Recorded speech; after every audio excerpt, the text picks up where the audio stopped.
Welcome to Conversations. I'm Suresh Kochattil. Today, we will look at a project that is going to change India's future. And that's not small. It is one of the most ambitious and contentious infrastructure plan. I'm talking about the Great Nicobar Project at the Galicia Bay in the Andamans. Valued at roughly 72,000 crore rupees, that is at the present rates, this project plans to propose to turn Great Nicobar, the southernmost island of the Andamans and Nicobar chain, into a major transshipment and economic hub, while strengthening India's strategic footprint in the Indo-Pacific. Now, the question is, why is India building a port here at the Galicia Bay, more than 1,300 kilometers from the Indian mainland? The answer has to do with the Malacca Straits. The Malacca Straits is one of the most strategically important waterways in the world.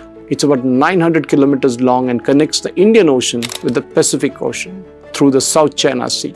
This is really important because something like this, 93,000 ships pass through Malacca Straits every year, and more than 23 million barrels of oil pass through the Malacca Straits every single day.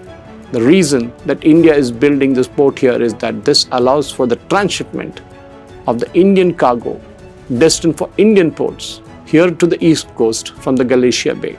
Until now, all the cargo coming to the Indian ports, especially the big container carrying ships like this, would stop at places like Colombo or Port Klang in Malaysia, or of course Singapore. From here, they would be transshipped in smaller ships to the Indian ports because the Indian ports do not have the adequate depth or facilities. Of course, we recently saw the commissioning of the Vizhinjam port in Kerala, which is a transshipment port today, a very important one on the western coast. It can take in massive container ships, and of course, the idea behind launching Vizhinjam was that. Now the question is, what will happen when we start this project at the Galicia Bay? The Indian cargo that is meant for India will be dropped at Galicia, and from here, they would be transshipped to the Indian mainland India. The government of India believes that this could save something like $250 million every year. This is the reason why this port becomes really important for transshipping Indian cargo. And that's not it all. There's going to be a military side to this port facility as well. Of course, there are 5 important naval and air force ports already in and around the Andamans. And some of them are said, some of them are unsaid. In fact, the Chinese Navy uses the Malacca Straits for not only patrolling into the Indian Ocean, but it's also a very important energy lifeline for the Chinese economy. And that is one of the reasons why India wants to have a presence over here in the southern tip of the Nicobar Islands. And that's one of the primary reasons that Galicia project is now going to be commissioned in 2028, and when it is done, it will be a big thing. The first phase of the project, that's what I'm talking about. And rest of them follow in the subsequent years. I think it goes on till 2070 or something like that. This port, in fact, is important not just from a strategic perspective, from a transshipment point, but also from a strategic military point of view as well. If the project happens as it should, we would not only build a deep-water transshipment bay, able to handle millions of containers every year, an international airport, a 450 megawatt power plant, and a new township to house thousands of residents and workers.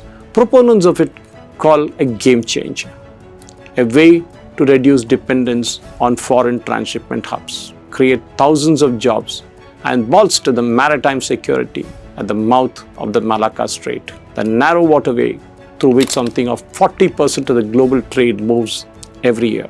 But almost from its launch in 2021, the project has sparked a widespread opposition from environmentalists, conservationists, and of course, indigenous rights advocates, who warn of irreversible damage to sensitive ecosystems and threats to tribal communities, and risk that large Indian-scale dredging and construction would worsen the ecological fragility of this seismically active zone. Political critics, of course, have some opinion or the other, and these have been amplified over the years, turning the project into something of a national debate about development, security, and conservation. Sonia Gandhi recently wrote a piece in the Hindu about it. And that, of course, is a big question because people are asking why Sonia Gandhi has an objection of all the things to this project. And second, why did the article appear in Hindu of all the publications? You can just connect the dots. To understand why this remote island matters so much, We need to have short geography. We need to have a geographical lesson, a strategy lesson on this.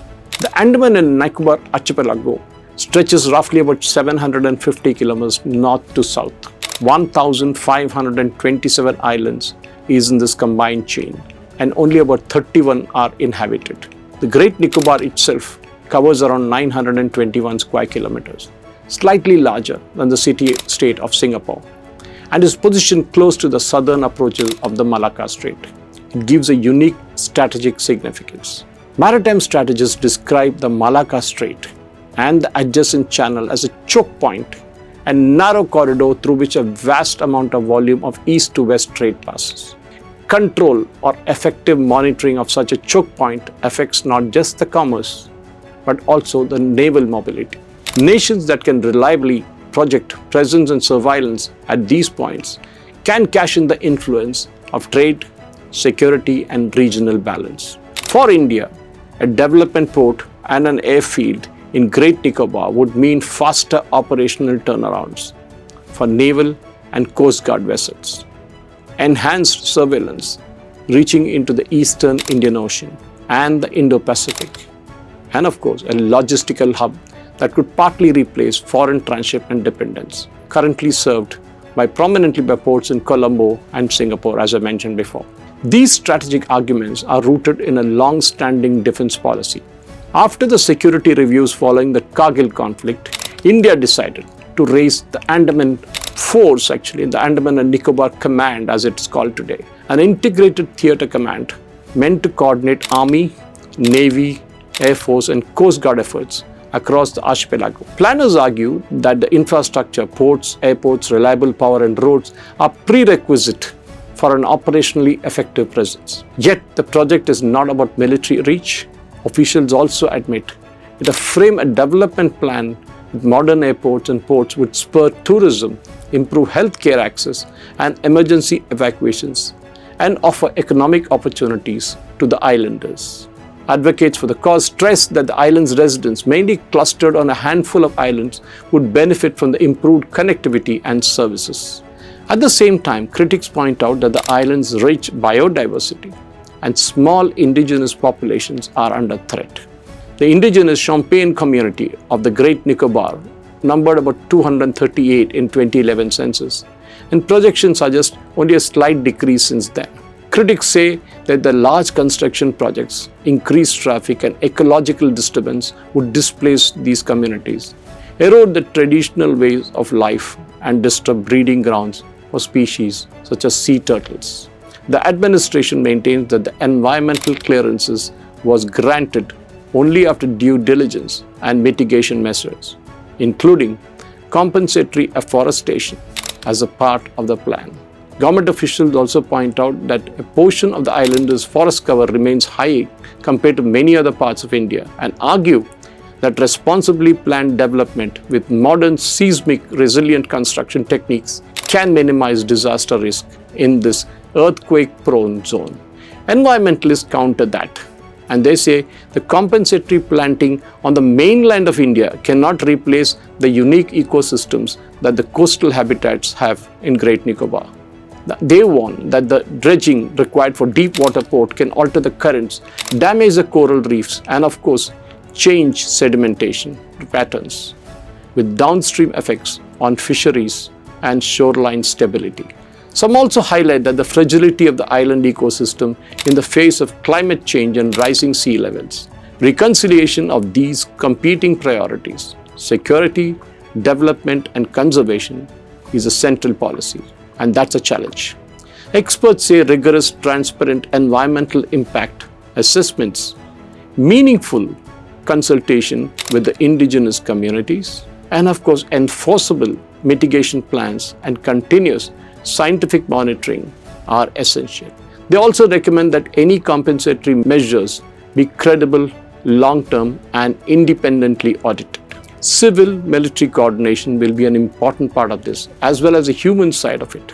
Local recruitment, such as territorial units drawn from the island's communities, and the continuity of the administrative services for tribal affairs are cited by officials as tools to protect the traditions and, of course, provide local voices a role in the governance. For critics, effective safeguards mean legally binding protection for tribal lands, strict limits on relocation, and independent grievance redress mechanism. There are also comparative lessons from global transshipment and port cities like Singapore and Hong Kong. These places combine strategic location with rigorous urban planning. Environmental management is important where possible. And of course, the integrated logistics to become a global node.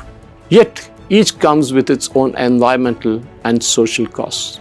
Policymakers say that India must learn from the examples that I quoted now while tailoring the safeguards for local ecology and communities.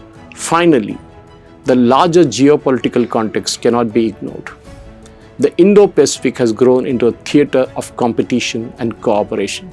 India's move to strengthen the presence on the eastern Indian Ocean is framed as a part of a broader agenda to support free, open, and inclusive Pacific through surveillance, humanitarian assistance, capabilities, and assuring trade lanes secure and accessible ones.